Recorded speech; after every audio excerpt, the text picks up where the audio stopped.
King Jam Rocka. So what's up, everybody?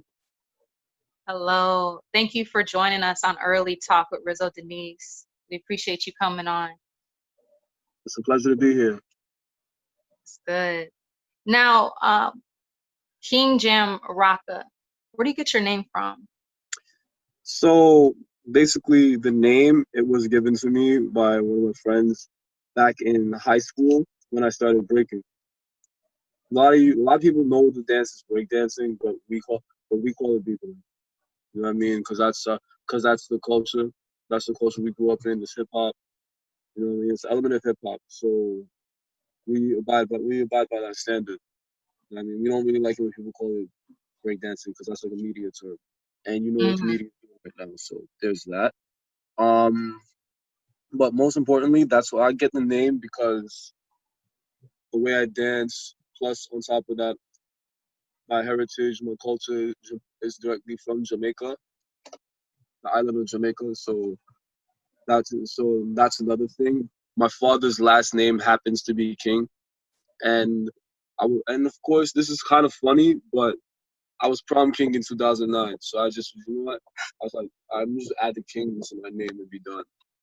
Now it was King Jamrock for the longest. I still refer to myself sometimes as King Jamrock, but I added the H for a little extra flair, I guess. I was feeling away at the time when I was recovering from corrective jaw surgery to close my bite. So I was like, you know what? I'm gonna change my Instagram name, our social media account names, and everything. Put the on it just to represent myself. You know what I mean? So that was how I was feeling. Because too much people have my name, and I'm like, and I'm looking at them. They have a style, and I don't. They have their own style, but I'm not seeing like the dancing up top, and I'm just like, okay, Yeah. whoever's watching this interview and has an issue with my comments about them not dancing up top, when everything opens up, you can come see me in the cypher. Woo! All right. I mean, I That's don't what do I'm it with talking about. like, let's just do it, man. That's what's up, man. I like that confidence, bro. You know what I'm saying? I mean, the fact that you just said that, you have your issues with certain parts of breaking, right? It's not as far as breaking, but as far as, I guess, how people are taking it or how people are expressing their art. Am I wrong, or is that accurate? People have their own way of expressing their art. You know what I mean? People have their own style. It's better for people to be original when it comes to their style rather than trying to imitate somebody frame for frame, line for line. You know what I mean? It's good to take inspiration from someone, but what really makes it fly is when you make this was an I when you make like your own spin. You take your own spin from a concept already. There's basic moves, there's basic things for people to learn, but when you apply your own way to it, that's what makes it unique. That's what makes it unique. You know what I mean? That's what's up. Now, breaking, right? Because I don't want to say the wrong thing. I'm trying not to be a square here. It's breaking. Yeah, breaking is like the universally like accepted term, and I think it's a little more inclusive because you have b-boying, you have b-girling, because you have b-boys and b-girls. So Okay. like, but the other names for the dance include like going off. Okay. That was like an original name for it. There was rocking that was a dance that predated breaking. You know what I mean? Hmm. So there's that too. Okay. I wanted to ask you, what opened your interest to breakdancing? Who inspired you? What dragged your soul to that? And not even dragged your soul to it, but what kept you in that realm? Because I know that with me, I may like something for a couple of days and then I get bored easily. Or I may be into the new fad, like when the popular movie comes out, I'll watch it twice to see it. And then I'm like, I didn't really like it like that. What kept you in it? So growing up as a kid in New York City, there would be times where I go places with my mom, like in Manhattan. I'll go places. We'll go by Union Square and we'll see people getting down. When I saw it on television and music videos and stuff, I was like, you know what? That's something I've always wanted to try. So my foray into hip hop started when I was writing rhymes in ninth grade, and I was with my friend. I was with my friend. He used to go by the name Sheep 69. He goes by the name to praise Jesus because now he's a spiritual. He's a spiritual leader. So big him up, of course. He and Big I, up, spiritual he, he, G69. know what I mean, he and I, he and I formed a crew named Floor Royalty Crew. You know what I mean? I'm the Okay. founding member of the crew. So when we started, I saw him in 10th grade learning how to do footwork. And I was like, what? I've always wanted to try that. So I went from always wanting to try that to learning it. And once I learned it, I would practice it. Me and my friends would meet up and practice every single day after school. We used to get kicked out of school after school because they didn't have insurance. They didn't want anybody getting hurt. All kinds of different excuses you could think of. Well, they could think of. It would always be the school safety cops kicking us out every single time. So we would wind up going to places like Central Park. We would wind up going to places like we would wind up going to the train sometimes. We would go behind the school sometimes. We went, and then there was a time where we went to Union Square. We would go to Union Square and dance. And after that, um, we went to this place called The Door, where B-Girl Rockefeller and B-Boy Quickstep, aka the last B-Boy in New York, historically, they had a practice session that they were doing there. So I would meet Rockefeller, and she would teach me a lot of the moves that I know now, different footwork. She would teach me how to do windmills, backspins I kind of knew already, but she taught me how to do windmills. She taught me how to do certain freezes, chair freezes. She taught me windmills, turtles, swipes, flare. She helped me with a flare. Yo, what? Shout out to her. Sounds like she's the one who helped develop you. Yo, B-Girl Rockefeller, big her up. I have mad love and Girl respect for her Rockefeller. to this day. You know what I'm saying? You know what I mean? Right now, me, her, and a few other b-boys and b-girls are involved in trying to create a forum, a website for a Hall of Fame, and not just Hall of Fame so much, but history, a historical website for different b-boy crews that came out in New York City during the underground scene. You know what I mean? So we're working. So that's still in the works. You know what I mean? Um, So uh, what? yeah. Quick, not to cut you off.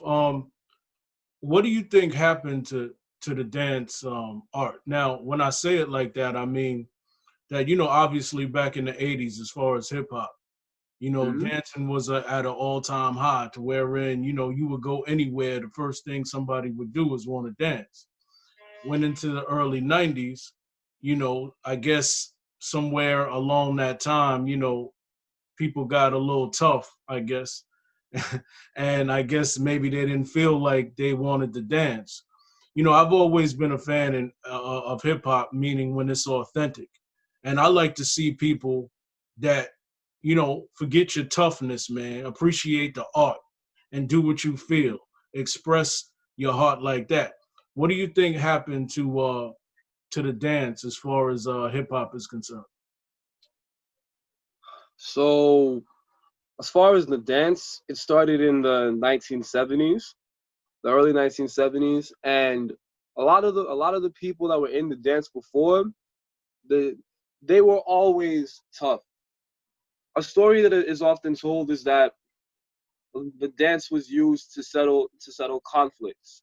Was used to settle conflicts in certain neighborhoods. Now, back in the 70s, you could not go to certain neighborhoods without battling the people who represented that neighborhood. You know what I mean? If you won, you earned your respect and you could pass. If not, you had to You had to bounce. When it came to the rock dance, when it came to rocking in Brooklyn mainly, it was kind of like the same thing, but the difference was, I think I think it might have been the same, but like you have to battle your way through the neighborhood just to go see someone, and then you had to battle your way out just to get out. You know what I mean?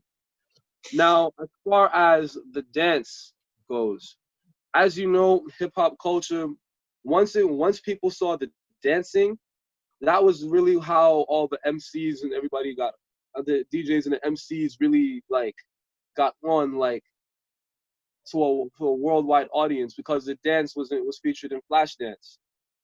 Um, what happened was the industry saw the music. They saw the music as the most tangible thing, and so they would take the MC and the DJ and sign them to some contracts or whatever.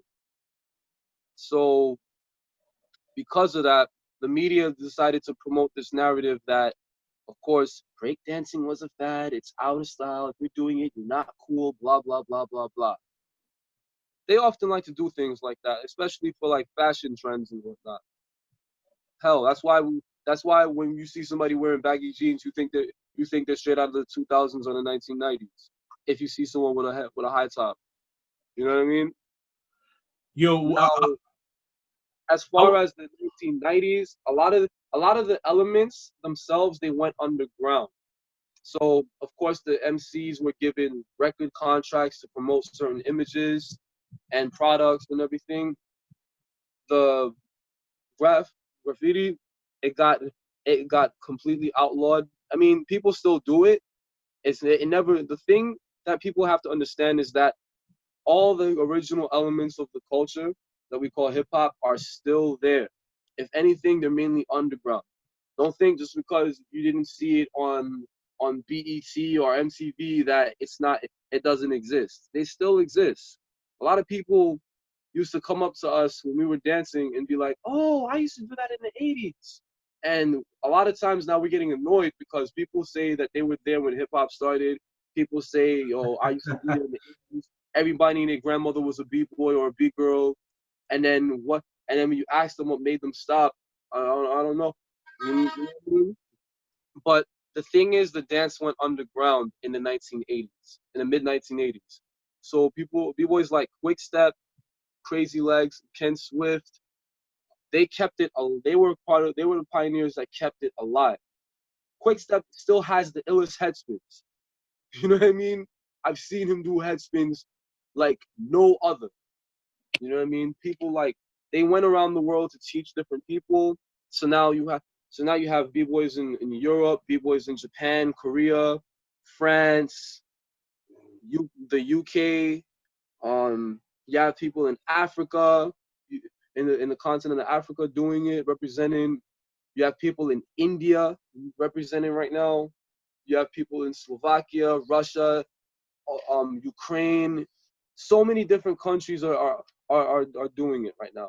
You know what I mean? So even though the dance went underground, it popped back up in the mid 1990s, and it's been here to stay ever since. that's There what's have up. been movies like Beat Street. There's been movies like, of course, Flashdance, as I mentioned. There's Breaking 1 and 2. There's there's of course everyone's favorite thing to tell me whenever they see me dancing, Step Up, or not even Step Up, You Got Served. That's literally their favorite thing to tell me. um Now you have, and now as recently, you have the Get Down on Netflix. But yeah. That's what's up, man. For the hip hop heads, I definitely like to point out that, one of the most legendary and celebrated artists was a dancer first. Obviously, Tupac Shakur. You know, Right. Tupac, there's a couple of names. Tupac, Common used to break, Kanye West used to break. I didn't know that. That's interesting. Yeah, he did. Kanye West. I can't see him doing that now. Kanye West used to get down apparently.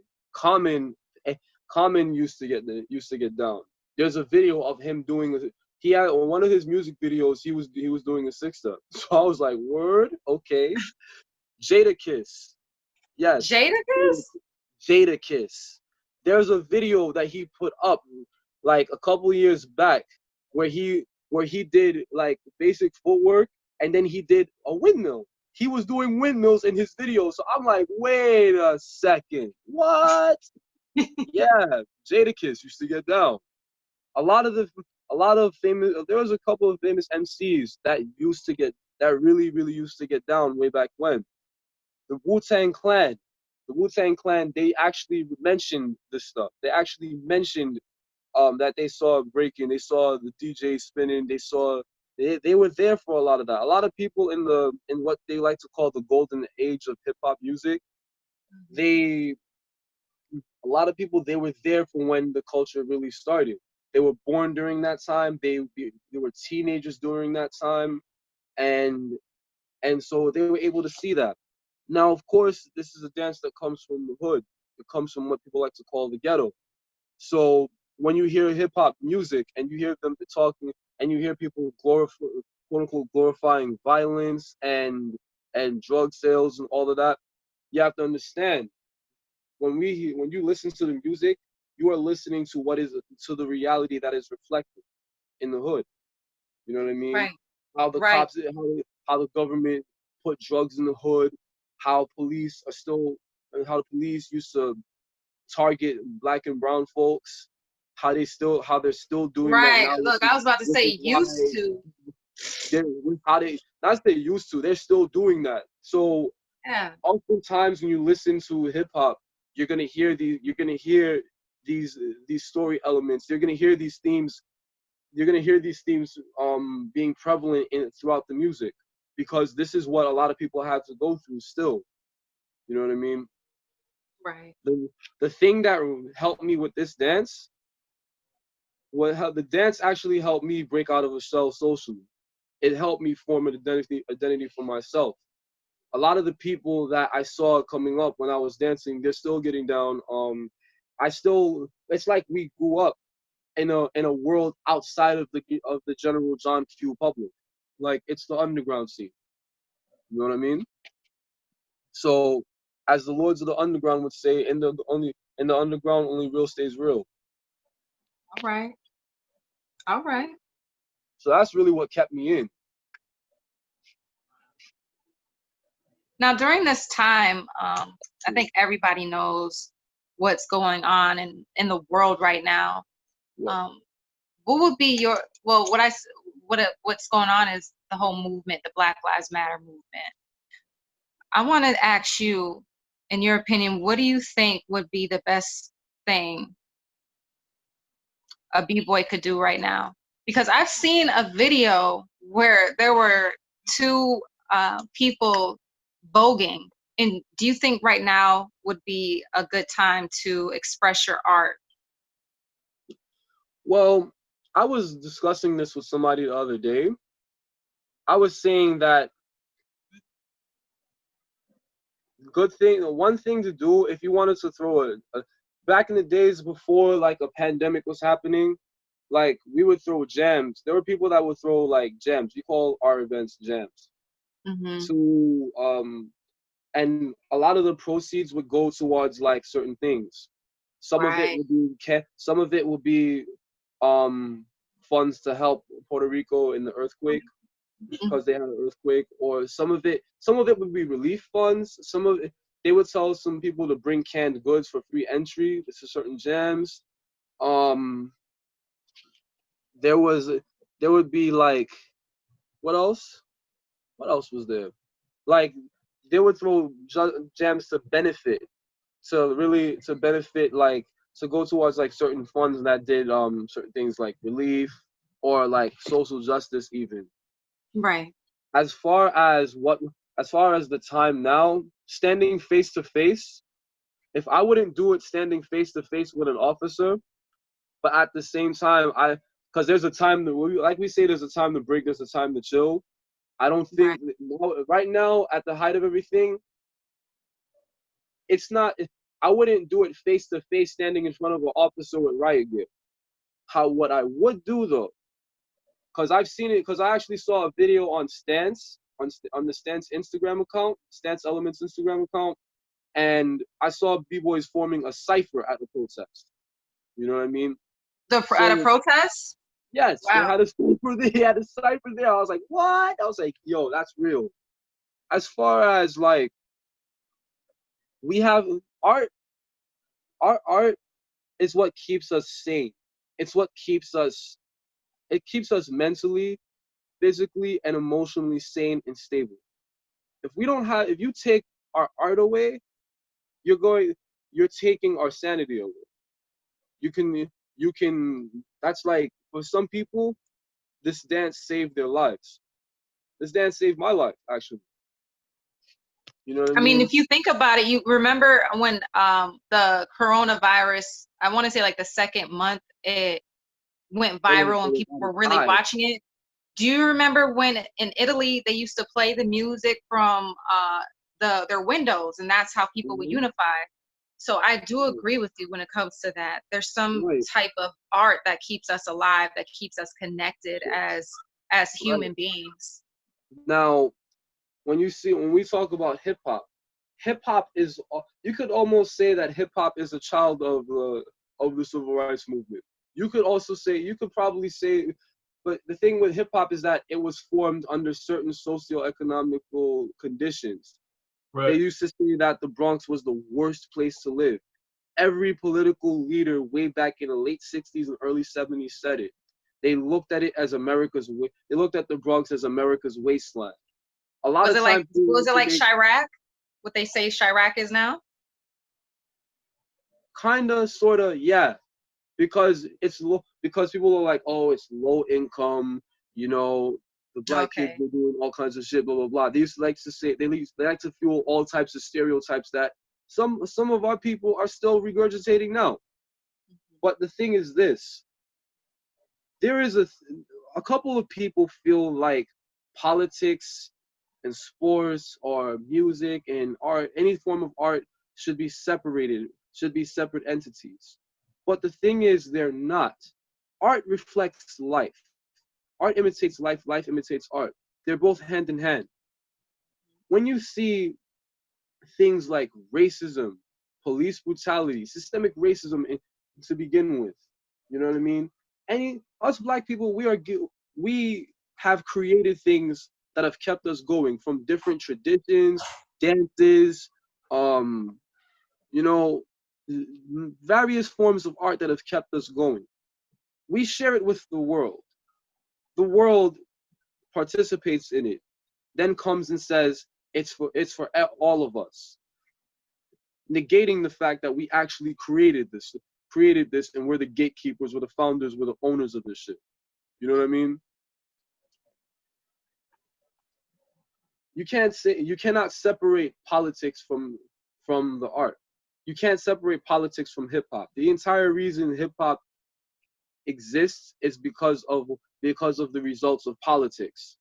What Yeah. politics can do, the damaging effects of politics in low income neighborhoods, black and brown neighborhoods mainly. You know what I mean? The art is designed to heal people. That's It right. is our healing method. It's our medicine.